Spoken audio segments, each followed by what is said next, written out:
দিনটা ছিল 22 তারিখের সন্ধেবেলা, অর্থাৎ সুকল্যাণের জন্মদিনের দিন। আমরা বাড়ির সবাই কেক আর মিষ্টি নিয়ে ওর আসার জন্য অপেক্ষা করছিলাম। ও আসার পর এবার কেক কাটিং পর্ব শুরু হবে। আমি ক্যামেরা স্ট্যান্ডে রেখে ওর সঙ্গে কেক কাটিং এ ছিলাম, কিন্তু আমি পরে চেক করতে গিয়ে দেখলাম যে আমি ক্যামেরা অনই করতে ভুলে গেছি।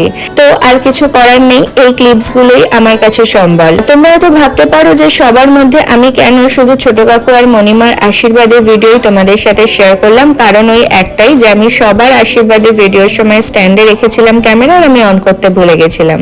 যাই হোক, এইটুকুই রইল তোমাদের জন্য। সুকল্যাণ, তোমাকে শুভ জন্মদিনের অনেক অনেক শুভেচ্ছা রইল। পৃথিবীর সব সুখ তোমার হোক। এই দিনটা প্রত্যেক বছর তোমার জীবনে আনন্দের সঙ্গে ফিরে আসুক, আর আমরা সবাই যেন এভাবে তোমার বার্থডে সেলিব্রেট করতে পারি। খুব ভালো থেকো। সবশেষে আমাদের দুজনের একটা ছবি তোমাদের জন্য রইল।